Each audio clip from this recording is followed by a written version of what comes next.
Stocks मौजूद रहें कि पिछले साल जो सेल हुई है उससे तकरीबन 8 से 10 गुना ज़्यादा हमने स्टॉक्स का बंदोबस्त किया है। उसके लिए यूटिलिटी स्टोर्स कॉरपोरेशन को हुकूमत पाकिस्तान ने 50 अरब रुपए अजाफ़ी जो हैं उसका बंदोबस्त करके दिया है, जिससे वो सामान ख़रीद रहे हैं ताकि किसी किस्म की लोगों को दिक्कत ना आ सके। पहले 5 आइटम्स के ऊपर यूटिलिटी स्टोर्स कॉरपोरेशन में सब्सिडी चल रही थी, अब उसको 19 आइटम्स के ऊपर ले जाया जा रहा है। इसके अलावा नए यूटिलिटी स्टोर्स खोलने का अमल जारी है। 200 के करीब मोबाइल यूटिलिटी स्टोर्स हैं जो कि ट्रक्स के ऊपर मुख्तलिफ़ इलाकों में जा रहे हैं, जहाँ तक पे पहुँच पहले महदूद थी यूटिलिटी स्टोर्स की, और इसको हम मज़ीद भी बढ़ा रहे हैं। इन मोबाइल यूटिलिटी स्टोर्स को हम मज़ीद भी बढ़ा रहे हैं। यहाँ पे आपने देखा होगा कि जो हमारा स्टाफ है उसने पर्सनल प्रोटेक्टिव इक्विपमेंट यानी हिफाजती गेयर भी पहना हुआ है ताकि उनकी हिफाजत भी हो सके और जो हमारे यहाँ पे ग्राहक आएंगे उनकी भी हिफाजत हो सके। पूरे पाकिस्तान में रोज़मर्रा की अशिया जब बंदिशें लगाई गई तो उसकी जो सनतें थीं, उसके कारोबार थे, उसकी दुकानें थीं, उनके ऊपर किसी किस्म की ममानियत उनकी सप्लाई चेन के ऊपर नहीं लगाई गई। और पूरे पाकिस्तान में आज अल्हम्दुलिल्लाह खाने पीने की अशिया, फार्मेसी की अशिया जो है उसकी तरसील जो है वो जारी है और उसमें किसी किस्म की बंदिश नहीं आई। और कीमतों को कंट्रोल करने के लिए हमने इस मरतबा यूटिलिटी स्टोर्स कॉरपोरेशन को, जैसे मैंने पहले अर्ज़ किया कि रमज़ान के महीने में 10 गुना ज़्यादा पिछले साल की बनिस्बत जो सामान है उसके रखने के लिए माली इंतज़ामात किए हैं। और इससे हमारा अपना जो तखमीना है वो ये है कि इस मरतबा रमज़ान में 80 लाख से लेके 1 करोड़ घराने तक, जिसका मतलब है 5 से 6 करोड़ अफराद पूरे पाकिस्तान में 20 करोड़ में से इंशाअल्लाह ताला मुस्तफ़ीद होंगे जो हम इस वक्त काम कर रहे हैं। और मैं इसमें ख़ुसूसी तौर पे मुबारकबाद भी देता हूँ, खराज तहसीन पेश करता हूँ एमडी साहब को और चेयरमैन साहब को यूटिलिटी स्टोर्स कॉरपोरेशन के, जिन्होंने अनथक मेहनत की दिन रात और सख्त मुश्किल हालात के अंदर भी उन्होंने यूटिलिटी स्टोर्स जो हैं उनको एक ज़रिया बनाया कि इस मुश्किल हालात में लोगों को एक रोज़मर्रा का सामान जो है वो मुनासिब कीमतों के ऊपर मिल रहा है। और अगर आप यहाँ भी जाके देखें तो आटा है, चीनी है, दालें हैं और दूसरी चीज़ें हैं वो मार्केट के रेट से काफ़ी कम रेट के ऊपर यहाँ पे दस्तयाब है और इंशाल्लाह पूरे पाकिस्तान में ऐसे ही दस्तयाब रहेंगी आने वाले दिनों में भी। और हाँ, मैं ये भी यकीन दिलाना चाहता हूँ लोगों को कि ये बड़ा मुश्किल वक्त है जिससे हम गुज़र रहे हैं कोरोना की वजह से, कोविड की वजह से, लेकिन ये जो रोज़मर्रा की अशिया हैं, ज़रूरी खाने पीने की अशिया हैं, इसमें किसी किस्म की कमी नहीं हम आने देंगे और ना ही कमी है, इसलिए किसी को ज़ख़ीरा अंदोज़ी करने की कोई ज़रूरत नहीं है।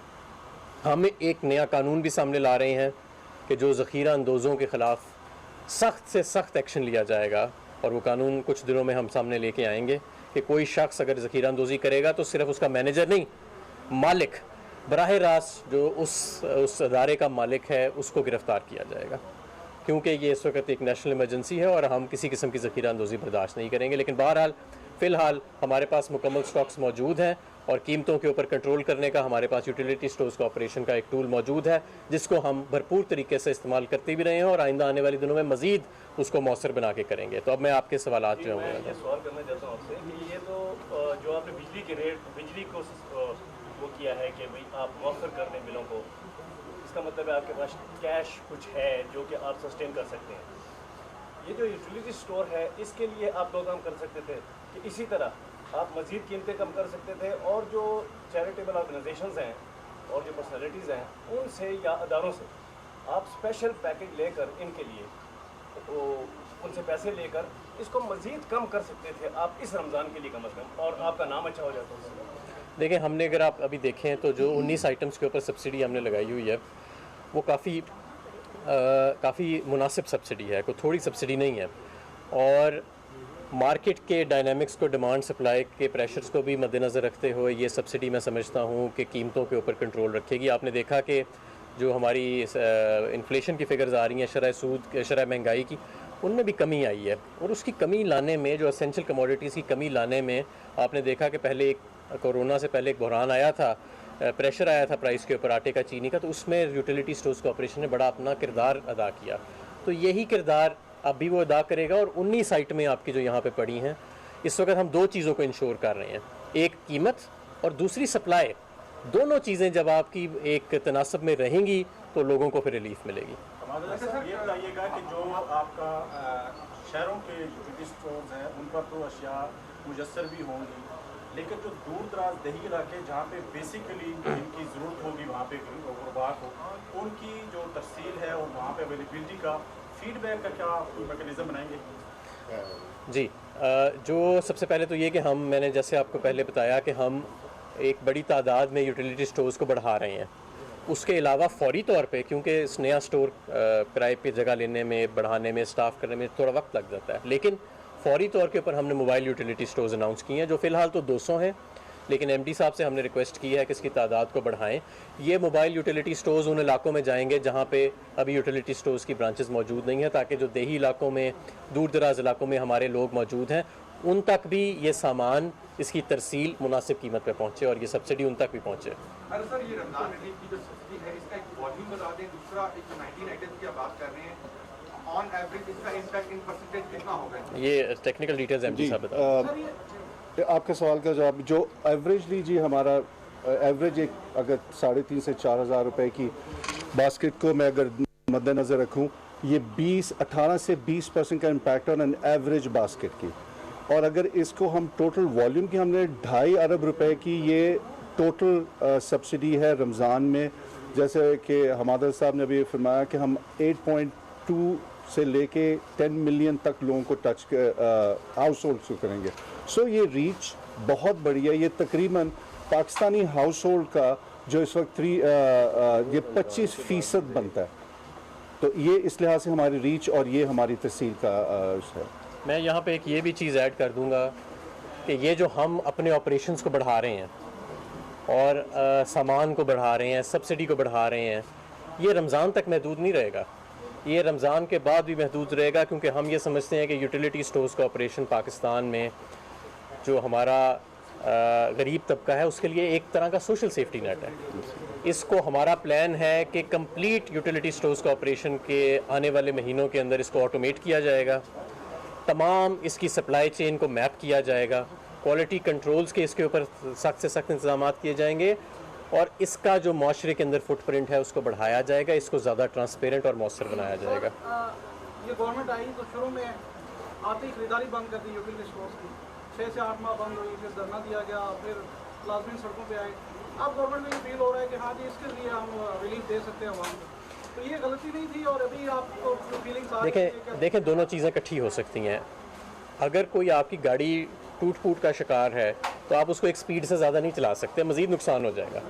तो पहले इसके कुछ इंतज़ामात को दुरुस्त करना, इसकी मैनेजमेंट को दुरुस्त करना, जो एमडी साहब और चेयरमैन साहब ने काफ़ी हद तक किया है, मज़ीद भी गुंजाइश है। आने वाले महीनों में हमें रोड मैप दिया गया है कि वो करेंगे और मुझे पूरा कॉन्फिडेंस है कि इंशाल्लाह ताला ये एक बेहतरीन इदारा बनने जा रहा है। यूटिलिटी स्टोर्स एक ऑटोमेटेड डिजिटल इदारा बनने जा रहा है। लेकिन मैं समझता हूँ ये कि हमें यूटिलिटी स्टोर्स का ऑपरेशन, क्योंकि ये फूड सिक्योरिटी का मामला है, गरीब लोगों तक, हमारे मुल्क में ज़ख़ीरा अंदोज़ी का एक कल्चर रहा है। हमारे मुल्कों में मुख्तलिफ़ किस्म के माफिया जो हैं वो खाने की अशिया, रोज़मर्रा की अशिया के ऊपर मुनाफाखोरी करते थे, ज़्यादा ज़रूरत से ज़्यादा, और ज़ख़ीरा अंदोज़ी करते थे। उसका एक बेहतरीन तोड़ है यूटिलिटी स्टोर्स। लेकिन यूटिलिटी स्टोर्स में भी इस्लाह की ज़रूरत है। तो इसकी जैसे जैसे इसकी इस्लाह होएगी वैसे वैसे इसके ऑपरेशंस बढ़ेंगे।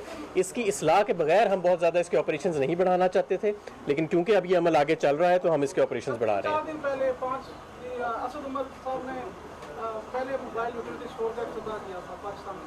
200 कैसे हो गए ये? 200 पूरे पाकिस्तान में पूरे वो 8 किया था भाई। हमें स्टैटिक्स जब करते हैं 8 उस दिन लॉन्च किए, उसके साथ हमने बाकी मुल्कों में, बाकी शहरों में भी उसके साथ साथ वो इस्लामाबाद कैपिटल टेरिटरी के लिए थे, इस्लामाबाद सिटी के लिए नहीं था, और इसके सिर्फ इस्लामाबाद के लिए थे। 200 पूरे हम, बिकॉज ये एक ऑन गोइंग प्रोसेस है। इस वक्त अगर मैं आपको एग्जैक्ट नंबर बताऊं, मैं 135 ऑलरेडी बाकी लॉन्च हो चुका है। वो मैं बता चुका हूँ कि हमें तकरीबन इस मरतबा रमज़ान में हम समझ रहे हैं कि 80 लाख से 1 करोड़ घराना जो है वो इससे मुस्तफ़ीद होएगा, जो 4 से 5-6 करोड़ रुपए लोग बनते हैं तकरीबन। मैं यहाँ पे एक और बात करना चाहता हूँ यूटिलिटी स्टोर से हट के, और ये बहुत ज़रूरी बात है। जो इस वक्त मुश्किल हालात हैं पूरे मुल्क में, कारोबार ज़िंदगी काफ़ी हद तक मफलूज है। हमने कोशिश की है कि शहरों से बाहर जो कुछ कारोबार हैं और शहरों के अंदर भी जो कारोबार हैं जैसे कंस्ट्रक्शन है और दूसरी चीज़ें हैं, उनको बहाल किया जाए। लेकिन मैं ये समझता हूँ कि इस वक्त मुश्किलात हैं, और मैं अपने ख़ास तौर पे जो पाकिस्तान के छोटे ताजिर हैं उनसे मैं एक दरख्वास्त करना चाहता हूँ कि हमें आपके इस वक्त एक फ़ाइनेंशियल क्रंच, माशी बदहाली का और माशी प्रेशर का शिकार है, हमें इसका पूरा एहसास है और हम आपको इंशाल्लाह अकेला नहीं छोड़ेंगे। गवर्नमेंट इस वक्त रिटेलर्स के लिए, ताजरों के लिए और स्मॉल एंड मीडियम एंटरप्राइजेज़ यानी छोटे और दरमियाने तबके के कारोबारों के लिए हम एक स्कीम्स बना रहे हैं वजारत सनत और पैदावार के अंदर, और इंशाल्लाह अगले आने वाले हफ़्तों में हम उन्हें लॉन्च करेंगे। लेकिन ये बहुत ज़रूरी है कि इस मौके पर हम नज़्म व ज़ब्त का मुज़ाहरा करें। जिस तरह जो सेक्टर्स खोले जा रहे हैं वो एक मशावरती अमल और एक स्टडी की बुनियाद के ऊपर और एक तहकीक की बुनियाद के ऊपर खोले जा रहे हैं, ताकि हमने कोरोना के फैलने के रिस्क को भी देखना है और लोगों के माशी जो प्रेशर्स हैं उनको भी हमने बैलेंस करना है। तो हुकूमत इंशाल्लाह ताला आपके साथ खड़ी आपको नज़र आएगी। हम स्कीम्स इंट्रोड्यूस करेंगे, जिस तरह हमने आम आदमी के लिए एहसास प्रोग्राम जो है वो 1 करोड़ 20 लाख घरानों के अंदर इस वक्त 12-12 हज़ार रुपये जो जा रहे हैं, इसी तरह हम इंशाल्लाह ताला जो हमारे ताजिर हैं, हमारे जो कारोबारी तबके हैं, हम कोशिश करेंगे कि उनकी मुश्किलात भी मुख्तलिफ़ स्कीम्स के ज़रिए उसको बेहतर किया जाए। जब तक ये बंदिशें मौजूद हैं, मैं आपसे अपील करूँगा कि ये हमारे ज़िंदगी और मौत का, क्योंकि यहाँ पे सवाल है इस वबा की वजह से, नज़्म व ज़ब्त का मुज़ाहरा करना बहुत ज़रूरी है। जो सेक्टर्स हुकूमत खोल रही है वही सेक्टर्स खुले रहें, इसके अलावा ना खुले रहें। जैसे जैसे हम डेटा को मॉनिटर कर रहे हैं, जैसे जैसे बेहतरी आएगी सूरत हाल के अंदर, हम उस तरह और सेक्टर्स साथ साथ खोलते जाएंगे। एक बात बताएं, रात को जो नाज़रीन, वफाकी वज़ीर सनत व पैदावार हमाद अज़हर और MD utility stores corporation news conference कर रहे थे। उनका ये कहना था कि यूटिलिटी स्टोर्स पे 19 अशिया पे खुसूसी सब्सिडी देने जा रही है। नाज़रीन, आपको दोबारा लेकर चलते हैं। मुआविन खुसूसी उमूर नौजवानान उस्मान डार भी मीडिया से गुफ्तगू कर रहे हैं। टाइगर यूथ फोर्स के हवाले से आपको दिखाते हैं। दूसरा सवाल है सर कि SMEs की बारी की जिम्मेदारी भी आपको दी और मौजूदा सूरत बहुत ख़राब है, कारोबारी सूरत बहुत ख़राब है, तो उस हवाले से आपका क्या इस हवाले से कहते हैं? देखिए जी, जहाँ तक SMEs की बात है, आपको पता ही है कामयाब जवान प्रोग्राम प्राइम मिनिस्टर का जो था उसके 2 टीयर्स थे, 1 से 5 लाख और 5 से 50 लाख। तो मौजूदा कोरोना क्राइसिस को देखते हुए एक नया टीयर ऐड किया गया था, जो किया गया है 50 लाख से 2.5 करोड़ का। 50 लाख से 2.5 करोड़ का टीयर कामयाब जवान प्रोग्राम में ऐड ही इसलिए किया गया है, जो हमारा SME सेक्टर है उनको कोरोना क्राइसिस में देखें 2-3 चीज़ें बिल्कुल क्लियर नज़र आ रही हैं। एक तो उनको अपने वर्किंग कैपिटल में, जैसे कि पिछले 1-1.5 माह से बिल्कुल तकरीबन कारोबार बंद हैं, इसी तरह अपने पेरोल्स और जो उनके लेबर है या उनका स्टाफ है उसे मेंटेन करने